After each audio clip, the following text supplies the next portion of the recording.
Hello student, आज से हम केमिकल काइनेटिक्स के जो एमसीक्यूज है उसके बारे में हम डिस्कशन स्टार्ट कर रहे हैं। आपको ये पीडीएफ रेगुलर मिलता रहेगा। आज मैंने आपके लिए 1 to 21 तक के एमसीक्यू सेट किए हैं, जिसका पैम्पलेट पीडीएफ फॉर्म में आपके पास अवेलेबल है। ठीक है, तो सबसे पहले question number 1, the rate of formation of ammonia by this reaction. आपके पास एक रिएक्शन है Haber process N2 + 3H2 gives 2NH3. Okay, now first of all, this is a Haber process. A rate of formation of ammonia is given and you have to find out rate of consumption of hydrogen. Clear? तो actually सबसे पहले मैं दो तीन topic का जो concept है मैं फिर से आपको क्लियर करवा देता हूँ, इसके बाद हम आगे बढ़ते हैं। ये जो है एक्चुअली हमारा हेबर प्रोसेस का रिएक्शन है। अब आपको पता है कि ये जो रिएक्शन है उसकी जो रेट है, रेट की बात कर रहा हूँ। रेट आप तीन फॉर्म में लिख सकते हैं। ओके, सो वो तीन फॉर्म कौन से हैं वो भी आपको पता होने चाहिए विद कोफिशिएंट। तो N2 का कोफिशिएंट 1 है तो simply minus dN2 by dt, इसको रेट बोलते हैं। क्लियर? उसके बाद H2 के फॉर्म में लिखना हो तो माइनस 1/3 dH2 बाय dt, ये भी रेटी है in the form of hydrogen. और एमोनिया के फॉर्म में प्लस 1/2 dNH3 बाय dt, ये एमोनिया के फॉर्म में। ऑल थ्री रिप्रेजेंट रेट, सबसे पहले क्लियर होना चाहिए। इसके बाद आप जब इंडिविजुअल रेट लिखते हो पर्टिकुलर कंपोनेंट के बेस पे, तब उसमें कोएफिशिएंट को कंसीडर नहीं करते। फॉर एग्जांपल ये जो टर्म है माइनस dN2 बाय dt जो टर्म है, इतना जो टर्म है इसको आप रेट भी बोल सकते हो अभी, क्योंकि रेट और दोनों सेम है, कोएफिशिएंट 1 इसलिए। और इसका नाम है रेट ऑफ डीकंपोजिशन लिखते चलो, rate of rate of consumption, rate of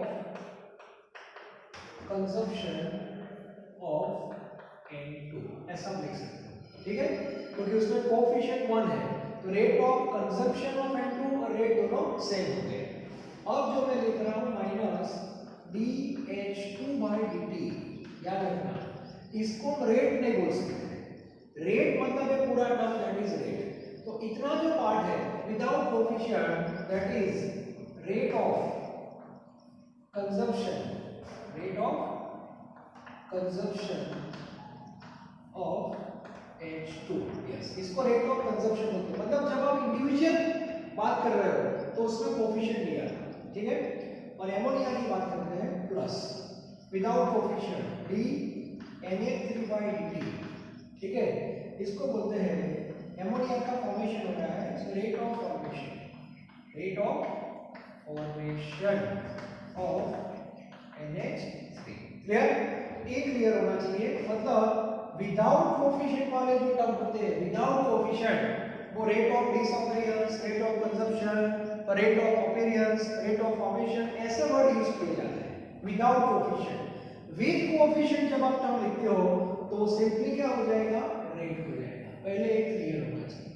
okay, तो विदाउट कोएफिशिएंट टर्म को क्या बोलते हैं, विद कोएफिशिएंट टर्म को क्या बोलते हैं, ये दोनों क्लियर होने चाहिए। जब विदाउट कोएफिशिएंट वर्ड आप यूज करते हो तो ये आंसर सेम नहीं होगा, लेकिन जब विद कोएफिशिएंट यूज करते हो तो आंसर क्या हो जाएगा, same, and that is rate of reaction. Clear? तो गलती नहीं होनी चाहिए। ज्यादातर स्टूडेंट कभी-कभी कंफ्यूज हो जाते हैं। मान लो कि इसको रेट बोलते हैं, इसको रेट बोलते हैं, ये रिएक्शन का रेट नहीं है, पर्टिकुलर हाइड्रोजन का रेट है, ये पर्टिकुलर एमोनिया का रेट है, ये पर्टिकुलर नाइट्रोजन का रेट है, और उसको जनरल फॉर्म में रिप्रेजेंट करते हो, then you have to consider coefficient. Okay, तो ये जो हमारा क्वेश्चन है उसमें आप देखो क्या लिखा है। नाउ सी, तो पहले क्लियर होना चाहिए rate of formation of ammonia.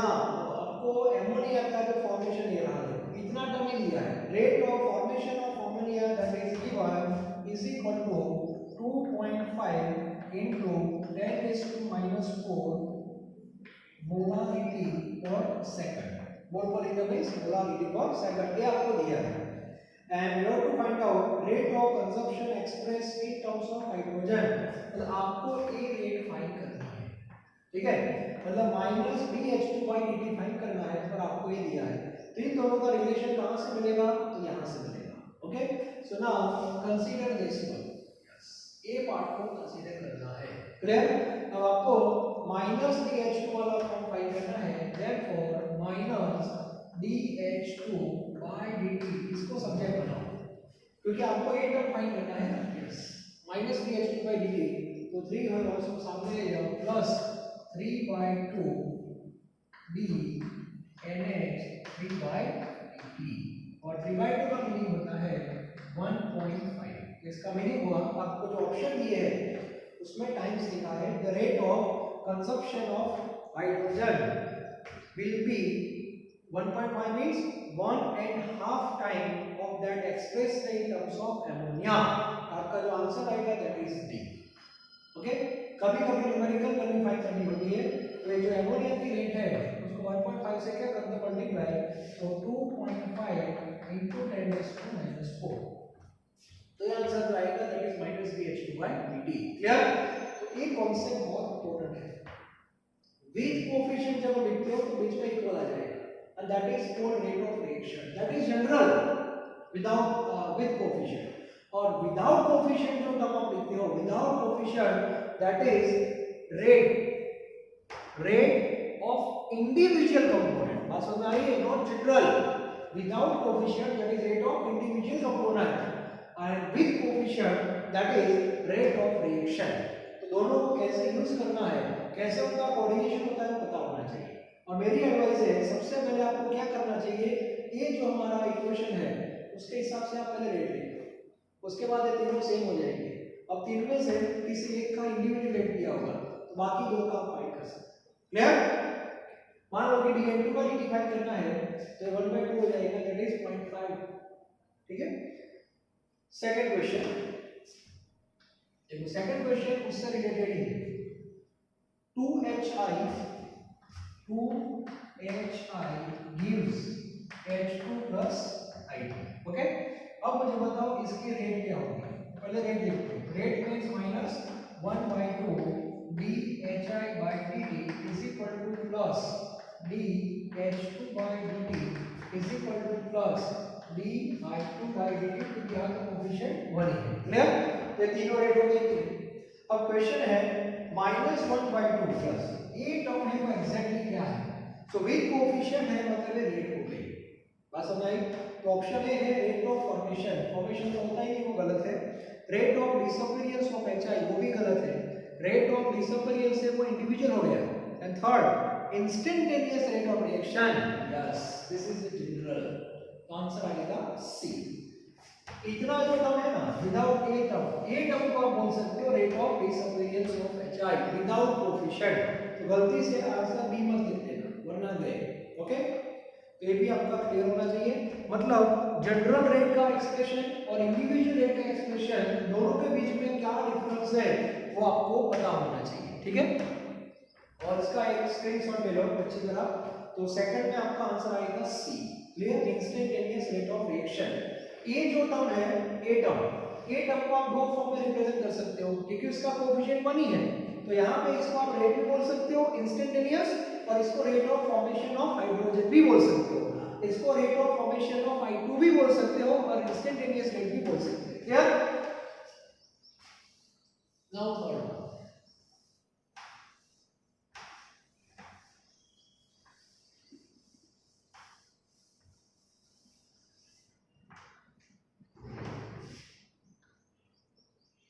Question number 3। Question number 3 में एक इक्वेशन दिया है 2a plus b gives c plus d। Clear. Now see rate is also given, rate आपको दे दी है, rate is equal to k a b। Okay, rate is also given. the volume of the container containing the reaction mixture is suddenly reduced to 1/4 of its original volume। इसका meaning हुआ container का जो volume है वो 1/4 कर दिया, मतलब volume को 4th पार्ट में कन्वर्ट कर दिया, मतलब पहले 4 लीटर था, मान लो कि इसको कर दिया 1 litre. Now with respect to the original rate, now the rate would be, so आपको पता होना चाहिए जब वॉल्यूम हम डिक्रीज करेंगे तो प्रेशर क्या होगा, इंक्रीज होगा। तो सबसे पहले आपको पता है कि गैसियस कंपोनेंट जब होते हैं, so we have to mention pressure instead of concentration. तो सबसे पहले कंसंट्रेशन की जगह प्रेशर यूज करेंगे। Now according to Boyle's law, आपको पता होना चाहिए बॉयल्स लॉ आपने पढ़ा है, इनवर्सली प्रोपोर्शनल। तो वॉल्यूम इतना था और इतना कर दिया, इसका मीनिंग हुआ वॉल्यूम डिवाइड बाय 4 किया, ओके, 4th पार्ट, तो प्रेशर क्या हो गया 4 टाइम्स। तो यहाँ पे एक्सैक्टली करना कुछ नहीं है, ये हो गया आपका 4, ये भी हो गया आपका 4, मतलब 44 नहीं, इन दोनों का मल्टीप्लिकेशन 4 4 जा 16, मतलब आपकी जो रेट है वो 16 टाइम्स क्या होगी, इंक्रीज होगी। मोस्ट इंपोर्टेंट क्वेश्चन, ज्यादातर स्टूडेंट 1/16 लिख के आ जाता है, क्योंकि वो यहाँ 114 कर देते हैं, वो तो वॉल्यूम है, उसको प्रेशर में क्या कर दो, कन्वर्ट कर दो, volume divide by 4, therefore pressure multiply by 4। तो एक क्लियर होना चाहिए, ओके। इसके बाद क्वेश्चन नंबर 4, क्वेश्चन नंबर 4 में फिर से आपका रिएक्शन दिया है 4A plus B gives 2C plus 2B, ऐसा एक रिएक्शन दे दिया है, okay. Which of the following statement is not correct? Not correct पूछा है, not correct, तो वन बाय वन चेक करना पड़ेगा। कंपैरिजन है इंडिविजुअल रेट के बारे में, rate of disappearance of b is 1/4 of the rate, काम करते हैं, सबसे पहले सबका रेट लिख लेते हैं, चलो rate is equal to, okay, तो एक के फॉर्म में रेट क्या होगी, -1/4 dA by dt, clear. b के फॉर्म में से माइनस कोएफिशिएंट 1 है dv बाय dt, c के फॉर्म में प्लस 1/2 dc बाय dt, और d के फॉर्म में plus 1/2 dt by dt, clear. अब 1 बाय 1 हम चेक करते हैं, पहले ऑप्शन ए, मुझे बताओ ऑप्शन ए में किसके बीच का रिलेशन है, rate of disappearance of B and rate of disappearance of A और बी का रिलेशन है। तो rate of disappearance of B मतलब minus dv by dt is equal to 1/4 of the rate of disappearance of a, 1/4 सही है, 1/4 dA by dt, मतलब option a सही है, option a is correct. B option देखते हैं, चलो बी ऑप्शन क्या होगा, बी ऑप्शन, बी ऑप्शन मतलब ए और बी का relation, B option, rate of formation of C, rate of formation of C और उसका कनेक्शन है कंजप्शन ऑफ ए के साथ, मतलब सी और ए के साथ। सी को सब्जेक्ट बनाते हैं, रेट ऑफ फॉर्मेशन मतलब कौन सा term, only DC by DT without coefficient, so DC by DT ये दो को यहां ले लो, so minus 2/4 means minus 1/2 dA by dt। अब स्टेटमेंट फिर से पढ़ो, rate of formation of C is 1/2 of the rate of consumption of A, option B is also correct।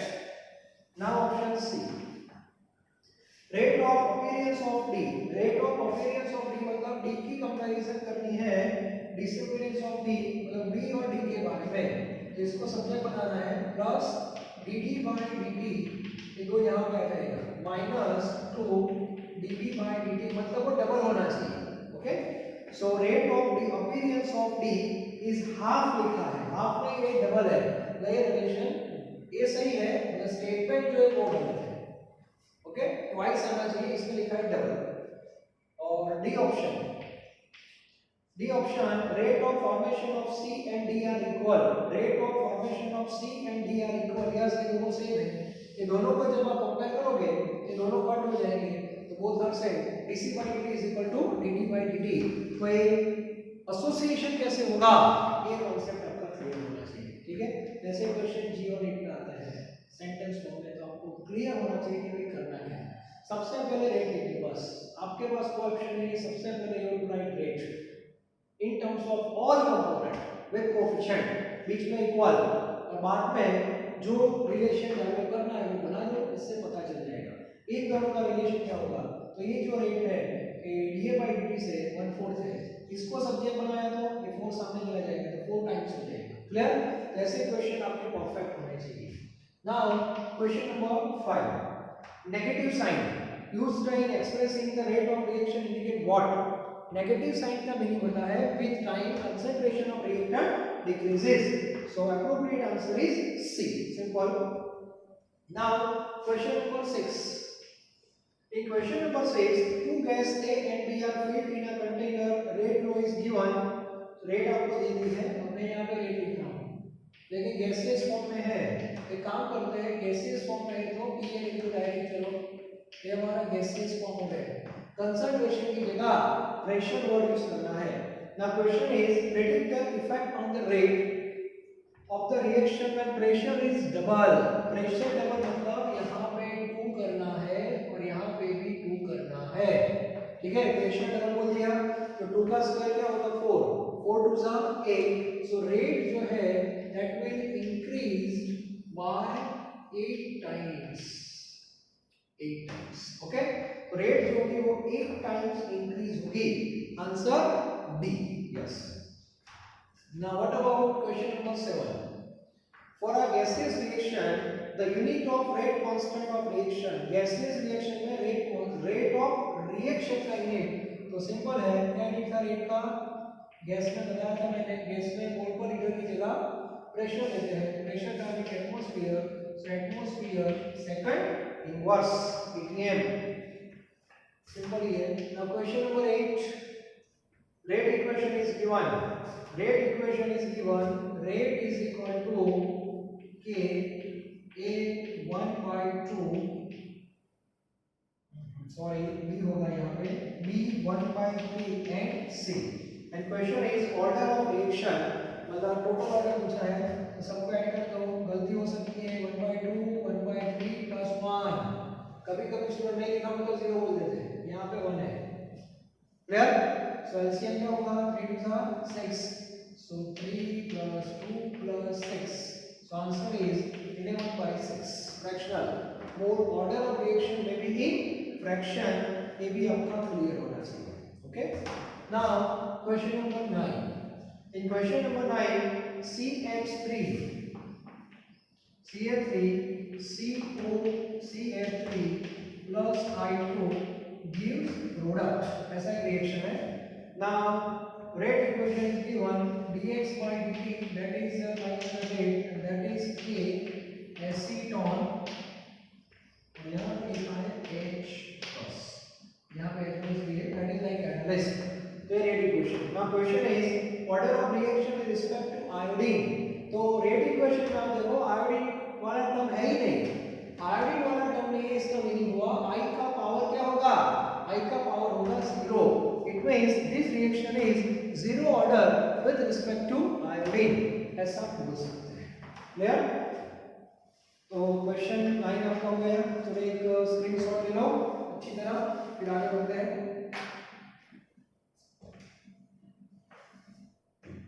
ठीक है।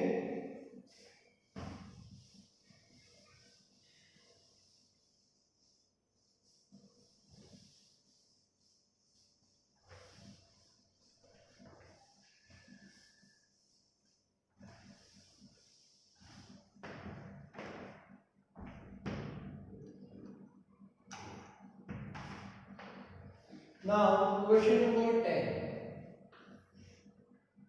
In question number 10, the rate of a reaction at different times minus dx by dt is found as follows। मतलब आपको एक table दिया है इसमें यहाँ पे टाइम है और यहाँ पे है रेट, यस।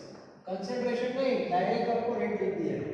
और जो भी टाइम है 0 है, 10 20 और 30, ठीक है। Now see the value of rate 2.80 into 10 to the power minus 2, 2.78 10 to the power minus 2, 2.81 10 to the power minus 2, 2.79 10 to the power minus 2. So according to that table, question is what is the order of reaction? Now see all the values of rate almost same का meaning होता है here rate is equal to k. rate constant है, rate is equal to k और rate is equal to k का meaning होता है order that is 0. इसका meaning ऐसा होगा क्योंकि मान लो कि R2B है, R2B का रेट इक्वेशन क्या होगा? Rate is equal to k r to the power n. अब ऑर्डर यहाँ पे 0 है, इसका मीनिंग होगा ऑर्डर 0, r का पावर 0 मतलब 1, तो रेट इक्वल टू k होगा कि नहीं? तो रेट जो है वो कांस्टेंट है, इसका मीनिंग हुआ एक इस इसका नेचर 0 ऑर्डर का हो गया, इसमें आएगा 0 order. Now question number 11, which of the following is reaction of first order? तो हमने फर्स्ट ऑर्डर की जो थ्योरी पढ़ी है integrated rate equation of first order, उसमें मैंने 3-4 एग्जांपल्स आपको दिए थे. एक रेडियो एक्टिव का था, एक हाइड्रोजनेशन ऑफ इथिन का था और एक लिखा था मैंने decomposition of N2O5 and N2O, ऐसा कुछ था मुझे याद है तब तक. तो ये जो ऑप्शन है उसमें N2O5 वाला रिएक्शन है, आप देखो अच्छी तरह ऑप्शन ए. तो कुछ क्वेश्चंस डायरेक्ट टेक्स्ट बुक में से आ सकते हैं ऐसे. तो 11th का आंसर आएगा आपका ए. 12 is in order, in order 0. Question number 12, the rate constant of a reaction is given. rate constant आपको दे दिया है k is equal to 2.1 into 10 to the power minus 2. value is not important but unit is important. mole minus 2 liter square and minute inverse. तो आपको general form पता होना चाहिए. General form क्या था? मोल पर लीटर 1 माइनस n और यहाँ पे नॉर्मली लेते हैं सेकंड. सेकंड मिनट जो भी, इसमें तो कोई इशू नहीं है. अब ये चेक करना है बस आपको. तो मोल का पावर माइनस 2 कब आएगा? If you put n equal to 3. If you put n equal to 3, यहाँ पे 3 इक्वल टू 1 माइनस 3 क्या हो जाएगा? माइनस 2. तो मोल टू द पावर माइनस 2 और लीटर का पावर हो जाएगा स्क्वायर. क्लियर? तो ये जो आंसर है उसमें आएगा आपका थर्ड ऑर्डर. ये भी क्लियर होना चाहिए. तो ऐसे क्वेश्चन नॉर्मली आते हैं. Now question number 13, which one of the following statement is incorrect about the molecularity of the reaction? Molecularity of a reaction is the number of molecules of the reactant present in a balanced equation. Molecularity of a reaction is the number of molecules in the Stoichkov step. Molecularity is always a whole number and there is no difference between order and molecularity of a reaction. Appropriate answer is B.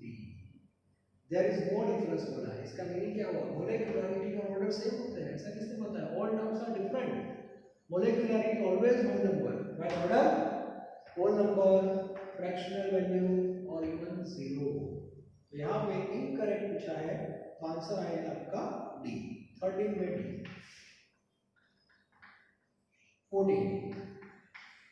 14 जो है, for a single step reaction A plus 2B gives product, the molecularity is, then देखा है that is 3. the answer is D. single step मतलब single step, one step. और molecularity you can identify only for elementary reaction. Now question number 15, when concentration of reactant in reaction A to B is increased by 8 times, the rate increases only 2 times, the order of the reaction would be. ऐसे question में आपको ये 3 parameter clear होने चाहिए. Rate directly proportional to r to the power n. तो ये जो relation है उस पे 3 पैरामीटर है. One that is concentration of reactant, second that is rate and third that is order. If you know concentration and order then you can find out rate. If you have concentration as well as rate then you can find out order. और एक question को solve करना है तो direct ratio लेने की कोई जरूरत नहीं है. बस आपको 2 टाइम्स 3 टाइम्स 4 टाइम्स का मीनिंग पता होना चाहिए. 2 times means 2, 3 times means 3. Clear? तो इसमें आप देखो A to B मतलब एक ही रिएक्टेंट है. कंसंट्रेशन कितना इंक्रीज किया, concentration of reactant increased by 8 times. अब आपको वैल्यू जब रखते हो तो बीच में क्या कर दो, इक्वल कर दो। तो कंसंट्रेशन आपको 8 टाइम्स इंक्रीज करना है, तो 8 लिखना है। पावर आपको पता नहीं मतलब n, और रेट कितनी इंक्रीज हुई, 2 टाइम्स। 2 टाइम्स मतलब रेट की जगह पे आपको 2 लिखना है। Clear? Now n is equal to 1/3 cubic root. So LHS is equal to RHS. So what is the order of reaction? That is 1/3, and order may be in fraction. ये concept भी आपका clear होना चाहिए। Okay, जैसे question आएंगे। हाँ, यदि ऐसा है, मान लो कि ऐसा क्वेश्चन है कि कंसंट्रेशन आपने 2 टाइम्स इंक्रीज किया, 2 टाइम्स, तो यहाँ पे जो R है वहां पे 2 लिखना है, और रेट हो गई 8 टाइम्स, तो यहाँ पे 8 लिखना है। In that case n is equal to 3। हाँ, समझ आ रही है? 2/3 that is equal to 8। यहाँ पे कंसंट्रेशन आप 8 टाइम्स इंक्रीज कर रहे हो, तब रेट है वो 2 टाइम्स इंक्रीज हो रही है, तो ऑर्डर क्या होगा, 1/3 होगा, मतलब लेस देन 1/3। ये सब मैंने बताया था, फंक्शन वेरिएबल के बीच में रिलेशन। इक्वेशन में order more than 1, less than 1 भी ऐसे ऑप्शन आ सकते हैं, जिसमें आएगा 1/3, क्योंकि कंसंट्रेशन के अंदर में रेट जो इंक्रीज हो रही है बहुत कम हो रही है। ठीक है, यहाँ पे कंसंट्रेशन के अंदर में रेट का जो इंक्रीज होने का जो मैग्नीट्यूड है वो बहुत ज्यादा है। In that case order always more than 1। Okay, चलो बाद में है 60, तो इसका भी एक स्क्रीनशॉट ले लो। उसके बाद हम नेक्स्ट क्वेश्चन की ओर बढ़ते हैं, क्वेश्चन नंबर 16।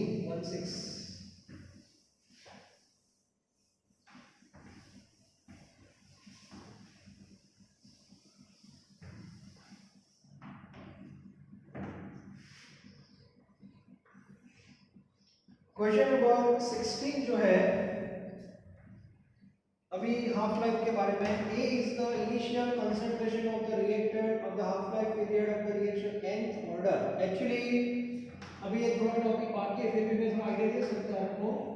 जीरो ऑर्डर का हाफ लाइफ आपको पता है, जीरो ऑर्डर का हाफ लाइफ था, half life is equal to r0/2k। इसका मीनिंग था half life that is directly proportional to r। ऐसा लिख सकते हैं। बाद में हमने फर्स्ट ऑर्डर पढ़ा n is equal to 1, और इसमें जो हाफ लाइफ था दैट इज 0.693/k। तो फर्स्ट ऑर्डर में आपको पता है हाफ लाइफ जो है उसका r0 के साथ कोई लेना देना नहीं, तो थोड़ा यहाँ देखो, ये जीरो ऑर्डर है और ये फर्स्ट ऑर्डर है। अब आपको सेकंड ऑर्डर के बारे में कुछ बतानी है, थर्ड के बारे में बतानी है, तो मैं आपको बता देता हूँ। सेकंड ऑर्डर हमारे सिलेबस में नहीं है, लेकिन सेकंड ऑर्डर में जो हाफ लाइफ है दैट इज 1/r0 है, इनवर्सली प्रोपोर्शनल। ठीक है, n = 3 आपको बता रहा हूँ, n = 3 जो है उसमें हाफ लाइफ जो है that is 1/r0 square. Okay, n = 4 है, n = 4, उसमें हाफ लाइफ जो है दैट इज 1/r0 क्यूब है। इसका मीनिंग क्या होगा, यहाँ पे जब आप 4 लिखते हो तो यहाँ पे 3 आ जाएगा। ठीक है, यहाँ पे थर्ड ऑर्डर है, पावर 1 कम हो जाएगा, दैट इज 2 है तो 1 हो जाएगा, 1 है तो है ही नहीं मतलब 0, और इसमें डायरेक्टली प्रोपोर्शनल हो जाएगा। तो आपको जनरल फॉर्मूला डिराइव करनी है। तो मान लो कि कौन सा ऑर्डर, nth ऑर्डर, तो nth ऑर्डर में आपको जाना है हाफ लाइफ 1/r0 क्या होगा, n-1। ठीक है, और इसको ऐसे भी लिख सकते हैं, r0 को ऊपर ले लो, तो क्या हो जाएगा 1 माइनस है। तो अभी जो सिंबल है वो r0 की जगह a है, आंसर क्या आएगा बताओ। क्वेश्चन फिर से पढ़ो, nth ऑर्डर में relation in the form of a, so a is to 1/n। चलो एक बार अच्छी तरह लिख लो, जीरो का और फर्स्ट का आपको पता है, आगे पता नहीं है। अब मैंने बता दिया सेकंड ऑर्डर और zero order both are inversely proportional. Zero में बताया ना हाफ लाइफ 30 के बाद क्या था, 15 था, इसमें 30 के बाद 30, इसमें क्या होगा पता है, 30 के बाद 60 होगा, इसमें 30 के बाद 120 होगा, इसमें 30 के बाद 240 होगा, इसमें 30 के बाद आगे 2 ठीक है, ये आगे भी आएगा टॉपिक, लेकिन अभी क्वेश्चन आया है तो मैंने आपको बता दिया। ठीक है, तो जनरल फॉर्मूला क्या होगी nth ऑर्डर के लिए, तो आप अप्लाई 1/r0 n - 1, मतलब r0 का जो पावर है 1/r0 का जो पावर है वो ऑर्डर के इकाई कम होगा, लेकिन इसको ऊपर ले लिया तो इधर माइनस है, और इक्वेशन में r0 की जगह इनिशियल a लिया है। ओके, तो आंसर आएगा हमारा सी। क्लियर? बाद में question number 17। In question number 17, decomposition of ammonia on the surface of finely divided platinum as a catalyst। तो मैंने जब जीरो ऑर्डर पढ़ाया था एमोनिया, decomposition of ammonia, तब मैंने एक ब्रैकेट में लिखा है एट हाई प्रेशर। तो हाई प्रेशर पे वो जीरो ऑर्डर है, हाई प्रेशर मतलब हाई कंसंट्रेशन। तो ऑप्शन बी देखो तो is a zero order at high concentration।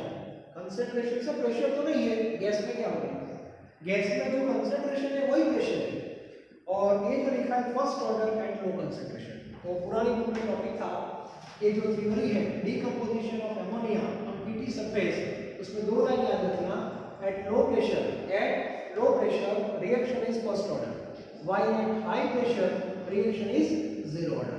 तो correct option is Bombay. Okay,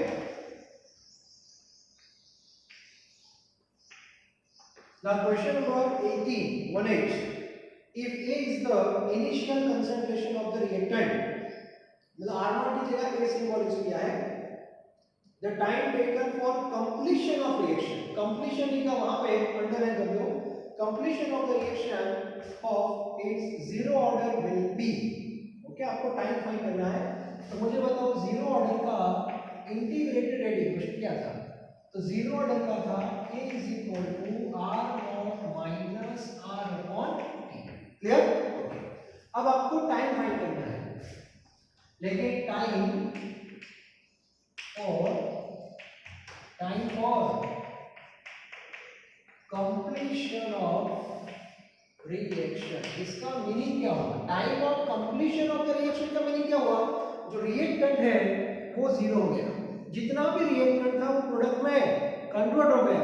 अब आपके पास रिएक्टेंट है ही नहीं, तो मुझे बताओ K = क्या होगा, R0 की जगह क्या लिखना है, इनिशियल A, तो R क्या था, मुझे बताओ R क्या था, R that is the remaining concentration of reactant, लेकिन आपको कौन सा टाइम फाइंड करना है जब रिएक्टेंट हो ही नहीं, तो R की वैल्यू हो जाएगी यहाँ पे 0 और नीचे आएगा T, सो T = A/K, T = A/K, और R0/K भी आप लिख सकते हो, R0/K, मतलब जीरो ऑर्डर का रिएक्शन जब 100% कंप्लीट हो जाएगा तो वेसल के अंदर रिएक्टेंट होगा ही नहीं, रिएक्टेंट होगा ही नहीं, मतलब remaining concentration of R become 0, वहां पे 0 कर दो, T को सब्जेक्ट बना दो, और R0 का सिंबल अभी क्या यूज किया है A, आपका जो आंसर है वो A/K रहेगा। ठीक है, तो 18 तक स्क्रीनशॉट आप ले सकते हो, इसका भी एक स्क्रीनशॉट ले लो। ठीक है, चलो आगे,